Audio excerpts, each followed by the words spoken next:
If you've been following my social media as well as my YouTube and my community page here on YouTube over the last 6 to 8 months, you'll notice the interest that I have in boots that look like this has really grown exponentially. I definitely was not a fan of this lace-to-toe style at all just a year ago. An opportunity presented itself with shoemaker Crù Ñonpareil out of Trinidad and Tobago. The founder and owner, Ken Small, reached out, sending me a pair of shoes like this in exchange for a video review on the pair of shoes, and it was a win-win.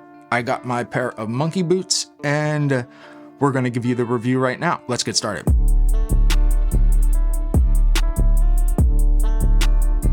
First, I want to answer who is Crù Ñonpareil. This is a brand that first started, I want to say like 3 or 4 years ago, and the gentleman, Ken Small, founded this brand on the simple premise that traditional footwear was just not available, especially for those that had, either very wide or just very large feet. So he started that on the mission of serving that specific consumer population with not just an acceptable option, but with premium options. This is where the brand first started in the direction of, I believe, working with a company called Bespoke Factory out of Spain, and those were Goodyear welded shoes. This is from his more recent handmade line. This is specifically a handmade boot coming out of Indonesia. He also offers handmade shoes coming out of China, but we're gonna focus in on this. Let's take a look at the unboxing here real quick. I want to give you some of my initial thoughts about the design and the different specification choices that I made, and then we'll get into the areas for improvement or opportunity, and my overall thoughts, maybe even a few special appearances with some other folks from the community that you may recognize and what they think about this brand, Crù Ñonpareil. Now, what I chose is a model that they had not made before. Again, this is from their newer, maybe not even released yet at the time of this video, but their newer made-to-measure offering for their Indonesian handmade boots.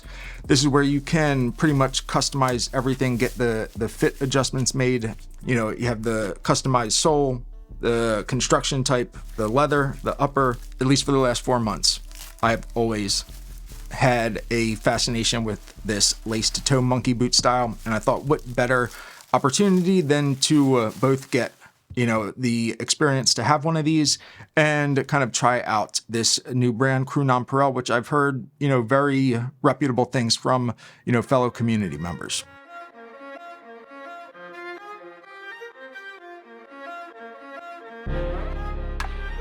Now, I went with a natural horse butt leather. I believe this is Italian horse butt. And I went with the goal was to go with a very classic aesthetic, something very subtle and toned down. Now, I realize when you look at this, that may not be the sense that you're getting from it, but we'll touch on that in a bit. There are many strong positives that have come out of this unboxing experience. What I would say is everything is very consistent. Everything's very well presented. The materials used in this and the construction types are both of very reputable quality. So all of the leather upper, the veg tan lining, the construction type, which is a Veldschoen construction, the Dr. Sole outsoles, everything is leather, the leather toe puffs, heel stiffeners, you name it, leather insole, it's there.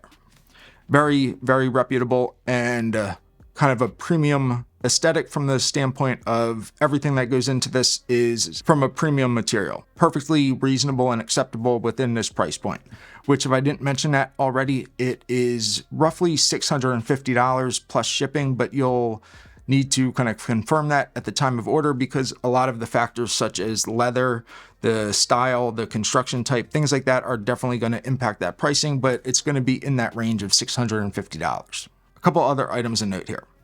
The high degree of customization is definitely a positive if you're looking for a more accessible price point when it comes to a hybrid of like MTO and made to measure. Both of those are available, and you can really customize everything that you can see within the pattern. Lastly, one of the great positives that have come out of my experience with Kenwin is the openness to feedback and just the speed to changing or iterating on the process based off of that feedback. One of my initial pieces of feedback to Kenwin was that it would be great to have an overall like order form, so that way both the client and Kenwin, as well as the shoemaker in Indonesia or in China, are all 100% without question aligned on what the style, the sizing, the measurements, the leather types, the heel type, the outsole, all of those factors, like what they are. Everyone is comfortable that everyone knows exactly what is expected. Within a week of me providing that feedback, Kenwin sent me a Google form that you can now see right here. And it had exactly that. That kind of bodes well for the future, successes of Kenwin and Crù Ñonpareil.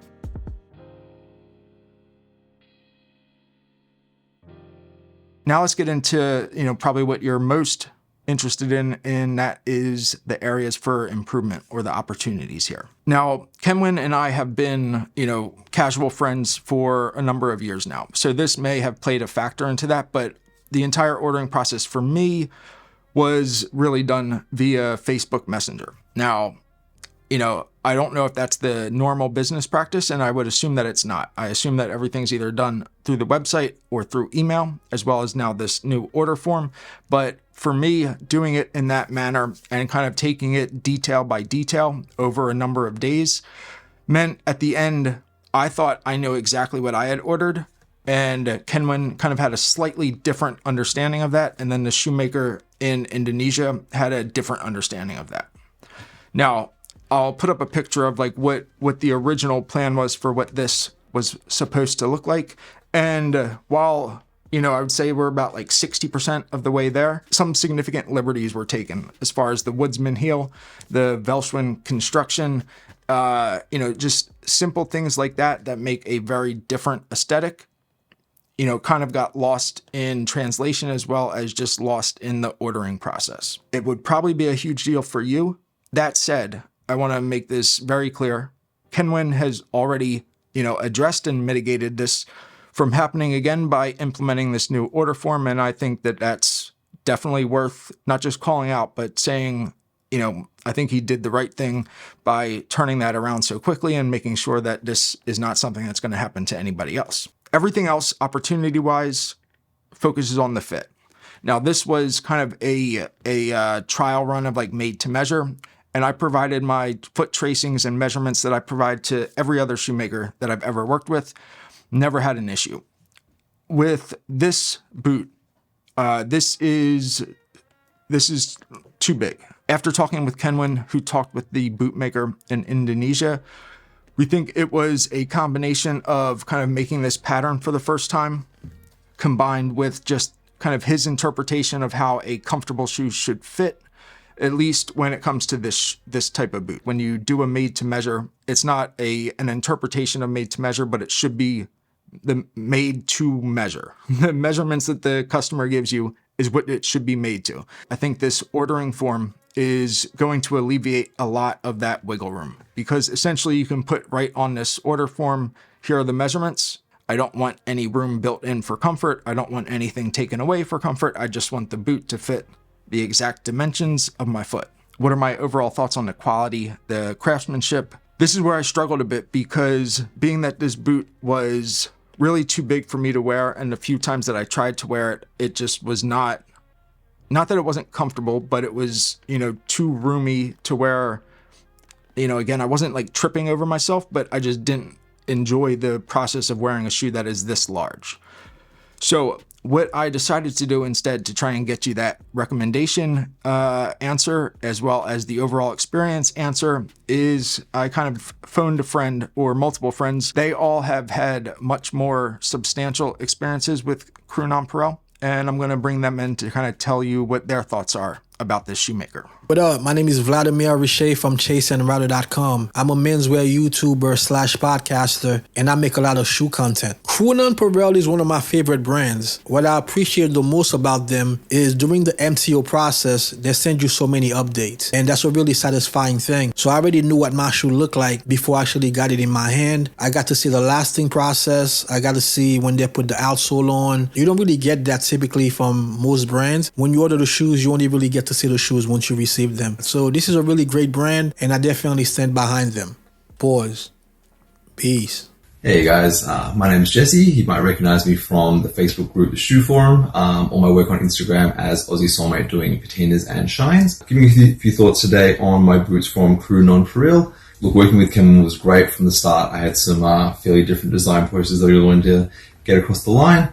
And Kenwin was great to work with, really making those happen and put them together into one hell of a boot. I think really given the price point, the amount of value he's bringing is pretty astounding. I'm really impressed with what I've got, especially considering what I know that a lot of other brands have been doing it for. So yeah, really like what I've got here and pretty keen to get some more pairs done as well. Hey guys, this is Ashwin. I'm happy to be on Shelf Edge's channel talking about Crù Ñonpareil. I wanted to talk about this boot really quickly. This is the Ashway boot, which is essentially named after me, which is kind of a cool thing. Kenwin's choice to do that. He came to me and said, hey, I want to have some unique styles that nobody else is making. You know, the quality and craftsmanship, particularly from the models made in China and Indonesia, are elevated. They're higher end. I think that they are well built. They have nice lasts. Sizing is always a challenge when you're working with somebody remotely and don't have the ability to try your shoes on. But I can say the craftsmanship of the makeups from Crù Ñonpareil are fantastic. They're really high quality, and I don't think you're going to go wrong as long as you get your sizing right. Have a good one, all right? Cool. So hopefully after hearing that, it kind of answers some of the questions about recommendations, experiences, and not just one perspective, but 4 different perspectives. Some with more experience than others, some with different backgrounds, different specialties or expertise than others. And overall, I think that's probably a much better situation and outcome for you all, because it's not just one person that you potentially want to listen to, but now you have 4 different perspectives that you can all kind of absorb and make that decision for yourself. If you guys want to check out another unboxing from Roll Club, my newest pair of engineer boots, check out the link right here. If you guys want to hear the latest episode of the Shelf Cordovan podcast, check out the playlist right here. I promise episodes are coming. They're coming, I promise. If you guys have any thoughts or any questions, any feedback about what you want to see next, please let me know in the comments or shoot me a message at the podcast link and I'll put that in the description. Really appreciate it, guys. I will see you very soon. Thanks.